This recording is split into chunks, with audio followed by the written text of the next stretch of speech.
90% of Canadians have fallen for fake news. That's according to a new poll for Canada's Centre for International Governance and Innovation. And most of that fake news is found on Facebook. So who is behind this misinformation and why do we fall for it? Sasha Havlicek is the CEO of a British think tank that studies online hate and disinformation. I sat down with her last week. Here's that conversation. Sasha, thank you so much for joining us today. Thank you for having me. A poll out this week that has a lot of Canadians talking, saying 90% of Canadians have fallen for fake news, which was defined as partially or wholly fake information. A lot of that coming through Facebook. Does that statistic surprise you? And we haven't even got to deep fake, not yet, which is the technology that will really get us stomped on fake news. It doesn't entirely surprise me. News and information that's shared within peer groups tends to be more impactful. We tend to believe it a little bit more. It's worrying, but what we see in relation to misinformation today is that the picture is more complex than that. Because it isn't just about false information, or indeed false means of distributing that information through obvious botnets. Who are the people that are behind this fake news and this disinformation, and why are they doing it?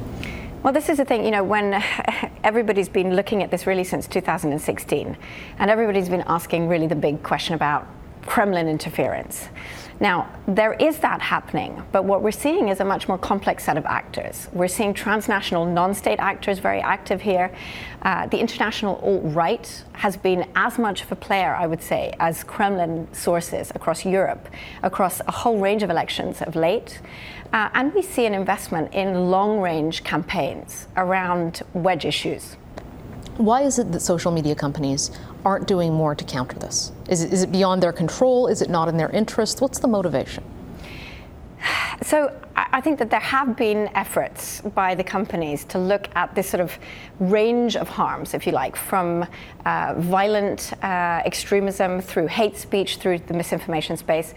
Most of the approach that's been seen now to date, governments have been basically looking at this from a content moderation perspective, and they've been saying to the companies, you need to do more to moderate or to remove egregious and problematic content. And while there is content that definitely needs to be removed, and it's illegal, so there's a lot of hate speech that's illegal, there's harassment that's illegal, there's defamation that's illegal, and we need to do more to apply existing laws online more effectively. That isn't happening very well right now.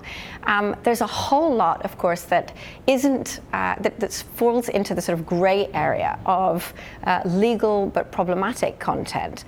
This is where we need a new tack, we need a new approach. We need to be looking at this from the perspective of the technological architecture of these platforms that essentially tilts in favor of extremist messaging and polarization. How do you go about countering something that has become so ingrained in something that's so much a part of our lives in social media? I think you need a three-pronged approach to this. You need to see policy coming into play, and I do believe that regulation is absolutely necessary. The self-regulatory approach with the companies, I don't think is going to work, and that regulation needs to focus beyond content moderation on that architecture that I just talked about, the imbalances that we see online that tilt in favor of extremism. The second piece is really competition. We need to provide open data for civic actors to compete effectively for share of mind online in order to compete effectively with these extreme ideas. And we don't do that very effectively today. Civil society groups tend not to have the tools, they tend not to have access to the data at scale. It's in a way, I think, something that both government and the companies could come around together to invest in that kind of machinery to upskill and upscale the civic response. And then thirdly, there is an investment that needs to be made in education. And when we talk about education, sort of digital citizenship education, it shouldn't just be for kids.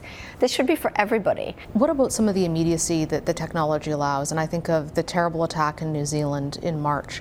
This is somebody who had a GoPro attached to himself, was live broadcasting his attack. How much of a challenge is it to deal with something like that and the propaganda value that that holds when you can now reach out to hundreds of thousands of people around the world in an instant?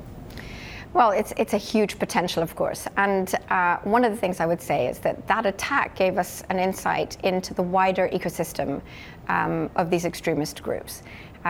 the manifesto, the so-called manifesto that the attacker put out, was put out on an alt tech platform. So you see a number of platforms either being co-opted or being set up and created for the purposes of obviating some of the restrictions that we've seen on the mainstream platforms, on Facebook, on Twitter, on YouTube, and so you have this entire ecosystem now of alternative platforms that enable sort of rapid engagement and communications in sort of nether regions of the internet, where a lot of the plotting and planning and deployment of information operations happens. And then there needs to be a much better crisis response system in place, so that governments and the tech companies, when an attack like this happens, are able to respond in a much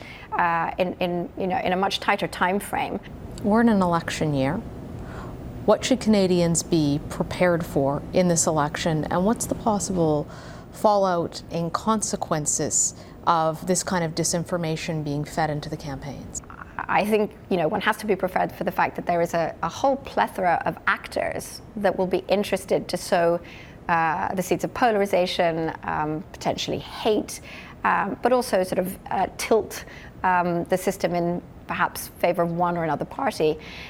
It's not just foreign state actors. It is a combination of non-state transnational actors working often with domestic extreme actors. We've seen in the European context that bleed into populist party actors. And one of the challenges is to distinguish between those and be able to develop a response. I think we need to be watching much more closely the extent to which the social media companies' commitments around, for instance, political ads transparency is being delivered on. Sasha, thank you so much. Thank you.